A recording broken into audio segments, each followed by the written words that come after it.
नमस्कार।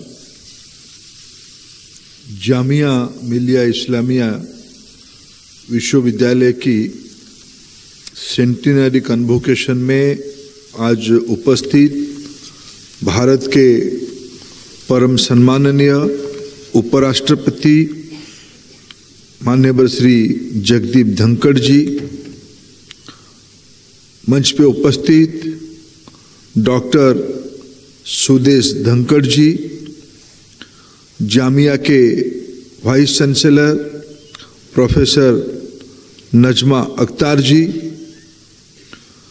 जामिया के पूर्व वाइस चांसलर दिल्ली के पूर्व एलजी आदरणीय नजीब जंग साहब, मेरे साथी लोकसभा के सदस्य, जामिया कोर्ट की मेंबर मित्र दानिश अली जी, राज्यसभा के वरिष्ठ सदस्य आदरणीय जावेद अली खान जी और यहाँ उपस्थित सभी फैकल्टी मेंबर्स, अन्य स्टाफ्स, विद्यार्थी मित्रगण, मीडिया के साथीगण। अच्छा, मैं यहाँ आके खड़ा हो गया। मेरे को उपराष्ट्रपति जी ने एक लाइन लिखा दिखाया टाइम टेबल पे कि time has to strictly adhere.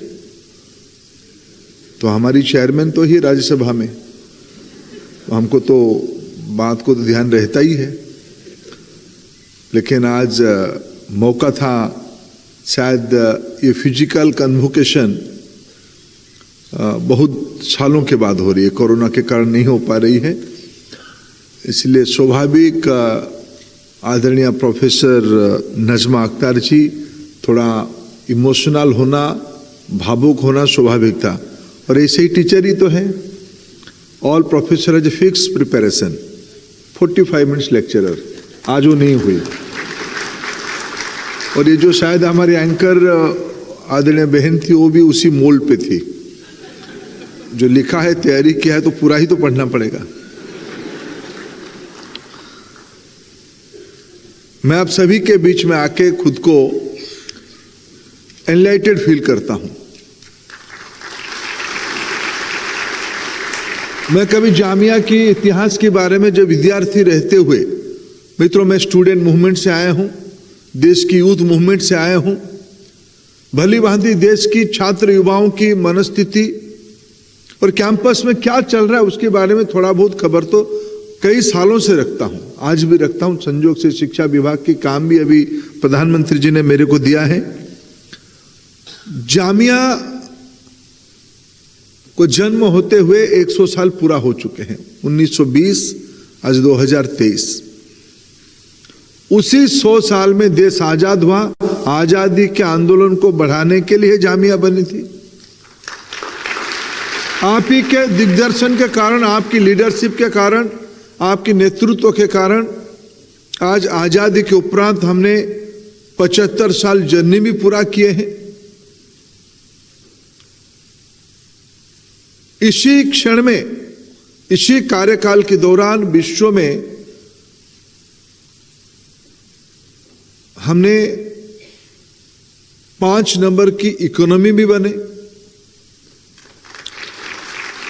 और इसी क्षण में हमें आने वाले 25 साल की देश की अमृत काल की तैयारी भी कर रहे हैं।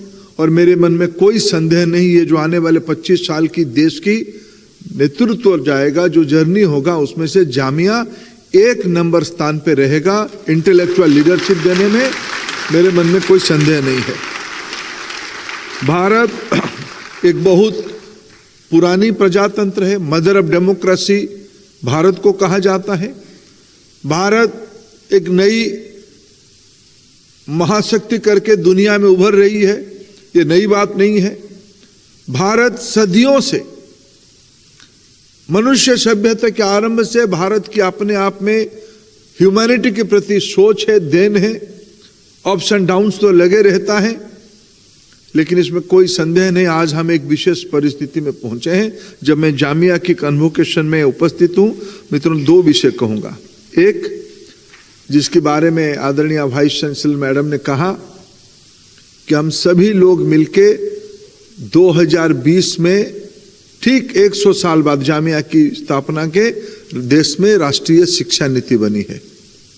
यह शिक्षा नीति केवल भारत की 140 करोड़ नागरिकों की इंटेलेक्चुअल कैपेसिटी को बढ़ाने के लिए नहीं। आज भारत इसी स्थिति में पहुंचा है जब हम G20 की प्रेसिडेंसी की दायित्व में है। प्रधानमंत्री जी ने अभी अभी कहा कि भारत वेस्टर्न वर्ल्ड और ग्लोबल साउथ, यानी भारत विश्व की जो जरूरतमंद देश है, इन्हीं के बीच में सेतु की काम करेगा, ब्रिज की काम करेगा। और उस ब्रिज में प्रमुख पिलर जामिया जैसे इंस्टीट्यूशन होंगे और NEP उसकी फिलोसफी होगा। और जामिया तो एक लैबोरेटरी है। खूब कम यूनिवर्सिटी देश में होंगे जहां प्राइमरी स्कूल से लेके high and deep tech research की व्यवस्था होगी। इसलिए NEP को एंड टू एंड एक एक्सपेरिमेंट करना, उसके लेयर्स को अनुभव करना, नए मेथोडोलॉजी निकलना, नए पेडागोजी निकलना, नए सिर्फ एक साइंस टेक्नोलॉजी उद्भावन और आविष्कार नहीं होती है। मनुष्य स्वभाव भी समय रहते रहते आगे बढ़ता है। जामिया NEP आधारित एक ग्लोबल रेस्पॉन्सिबल नागरिकों को बनाएगा। जो प्रधानमंत्री जी ने कहा कि ब्रिज हम बनाएंगे दुनिया के अंदर असमानता बंद करने के लिए, नया ऑर्डर्स लाने के लिए, उसमें जामिया अपना जिम्मेवारी निभाएगा, इसमें मेरे कोई संदेह नहीं है। मित्रों, मैं जब जामिया की कन्वोकेशन में आया हूं, पुराने बातों को हम कुछ मिलके याद कर रहे हैं। उस समय में एक ऐसे शख्सियत की नाम लेना, और जब परम आदरणीय उपराष्ट्रपति जी मंच पे हैं, वो उन शख्सियत को तो याद करना हमारी फर्ज बनता है। डॉक्टर जाकिर हुसैन जामिया की वाइस चांसलर रहे। डॉक्टर जाकिर हुसैन साहब देश की दूसरे उपराष्ट्रपति रहे। डॉक्टर वाइस जाकिर हुसैन साहब देश की तीसरे राष्ट्रपति भी बने और मूल शिक्षक ही तो थे। मूल शिक्षक ही थे।